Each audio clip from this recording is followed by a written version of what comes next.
This is the High Voltage Business Builders Podcast, daily intelligence for serious e-commerce portfolio builders across Amazon, TikTok Shop, Shopify, Walmart, and every channel that moves the needle. Neil Twa and his Voltage team all day, every day since 2012. Let's get into it. Here's a number worth sitting with: 60%. That's the share of Amazon units sold by third-party sellers in Q1 2026, down from 61% the quarter before. 1 point. Sounds small, but this is the first consecutive quarterly decline in third-party seller share since 2004. More than 2 decades of uninterrupted growth, reversed. And if you sell on Amazon at any level, from your first private label product to a multi-brand portfolio, that shift has real consequences for your business. Let's make this concrete. If you're doing $20,000 a month on Amazon, a 1% share erosion across the marketplace doesn't sound like your problem, but the underlying driver is what you need to pay attention to. Amazon's grocery business, specifically perishables, grew 40 times year over year. 40 times. And same-day delivery categories, led by grocery, now make up 9 of the top 10 same-day items sold on the platform. Amazon isn't just winning back unit share, it's winning it back in the highest frequency, highest loyalty categories in retail. That matters to you whether you're selling supplements, home goods, pet products, or apparel. Because when Amazon competes directly in categories that drive daily consumer habits, it changes how shoppers think about the platform. It changes what they search for first. It changes which brands they discover and which ones they scroll past. The question isn't whether Amazon is getting more competitive. It clearly is. The question is, what does a smart seller do when the platform itself becomes your biggest competitor in the categories that matter most? And how do you position your brand to survive and grow in that environment? To understand what's really happening here, you need to separate 2 things: the headline number and the structural shift underneath it.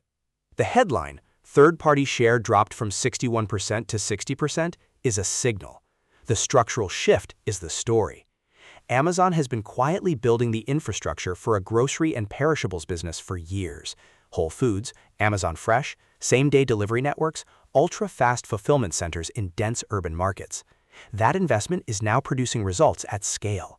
Perishable sales growing 40x in a single year isn't a trend. It's a category unlock. And when perishables dominate same-day delivery, Amazon 1P wins by default because third-party sellers simply cannot compete in fresh food logistics. Here's where it gets strategic for your business. The categories Amazon is winning back are high frequency and habitual: grocery, fresh food, household staples. Consumers who come to Amazon daily for perishables don't stay in that lane. They browse, they discover, they buy. Amazon's 1P grocery expansion is effectively a customer acquisition engine that feeds traffic across the entire marketplace, and Amazon controls where that traffic goes next. If you're spending $2,000 a month on sponsored ads, you've likely already noticed cost per click pressure in adjacent categories. When Amazon drives more owned traffic through its 1P grocery funnel, it has more leverage over where that attention flows, and less incentive to send it to third-party listings when its own brands or vendor relationships can capture the sale. For a seller at $10K a month, this is a visibility conversation. For an operator at $500K a month, it's a margin and category strategy conversation. But the underlying mechanic is the same. Amazon's first-party expansion compresses the organic and paid visibility available to everyone else.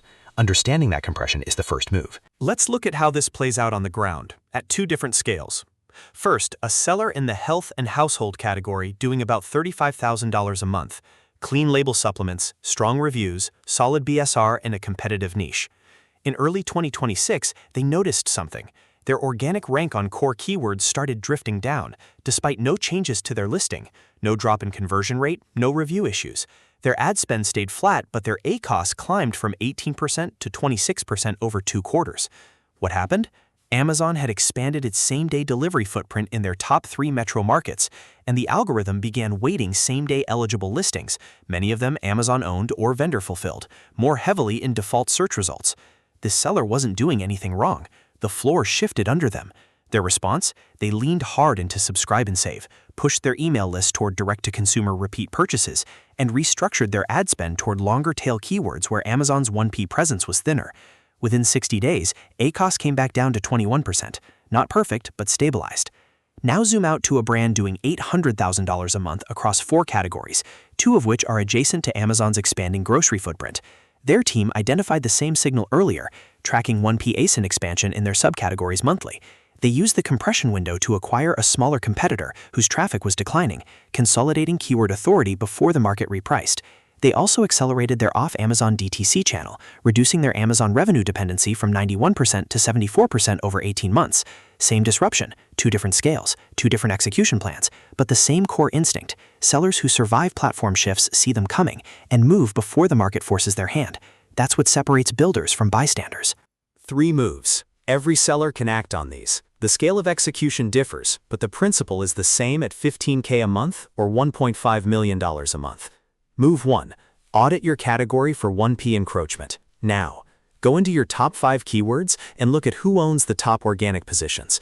Are Amazon-owned brands, Amazon Basics, or vendor-managed ASINs appearing more frequently than 6 months ago? If yes, you're already in a compression zone. For a smaller seller, this means tightening your listing differentiation and leaning into subcategory keywords where 1P hasn't penetrated yet. For a larger operator, this means a formal quarterly 1P share audit across your entire catalog, not just your top SKUs. Move 2. Build a subscribe and save and repeat purchase moat. The categories Amazon is winning are high frequency. The defense is locking in your own repeat buyers before Amazon's algorithm can intercept them. If you're not actively pushing subscribe and save enrollment, you're leaving retention on the table. A seller at $20K a month should be aiming for 20–30% of revenue on subscribe and save. A larger operator should be modeling LTV by cohort and treating SNS enrollment as a core KPI, not a nice-to-have. Move 3. Reduce single-channel dependency. This one is uncomfortable, but non-negotiable. If more than 80% of your revenue runs through Amazon, the platform's 1P expansion is an existential risk, not just a competitive inconvenience. Start building your DTC channel, your email list, your owned audience. You don't have to abandon Amazon, you have to stop being entirely dependent on it. Even moving from 90% Amazon to 75% Amazon meaningfully changes your risk profile and your negotiating position with the platform. These 3 moves work at every level. Start where you are. What you heard in this episode isn't a warning to panic. It's a call to build smarter. Amazon's first-party expansion is real. It's accelerating, and it's already reshaping the competitive landscape for sellers at every level. The sellers who will come out ahead aren't the ones who ignore the shift. They're the ones who see it clearly, adjust their strategy, and build businesses that don't depend on any single platform's goodwill to survive. That's exactly the kind of thinking we bring to every business we work with at Voltage. For more than 13 years, we've been in the trenches with Amazon sellers, from the builders just getting their first brand off the ground to operators running 8-figure portfolios. We've seen platform shifts before. Algorithm changes, fee restructures, category lockouts, 1P competition. What separates the businesses that grow through those moments from the ones that get squeezed out is preparation, positioning, and having the right operator-led team in your corner. If you're ready to build a brand that can compete and win, even as Amazon plays a bigger role in its own marketplace, we want to talk. The Voltage team works directly with sellers who are serious about building durable, scalable e-commerce businesses, not quick wins, real businesses with real margins, real cash flow, and real staying power. Visit voltagedm.com to learn more about how we work and whether it's the right fit for where you're trying to go. The shift is already happening. The only question is whether you're building to take advantage of it or waiting to react when it's too late. This is the High Voltage Business Builders Podcast. We'll see you in the next one. That's a wrap on today's episode. If something we covered today sparked an idea or made you wonder where you actually fit in the e-commerce landscape, there's a good place to start. Head over to voltagedm.com/discover, answer a few questions, and we'll point you toward the right path for where you are right now. We'll be back tomorrow with another edge. Until then, stay high voltage.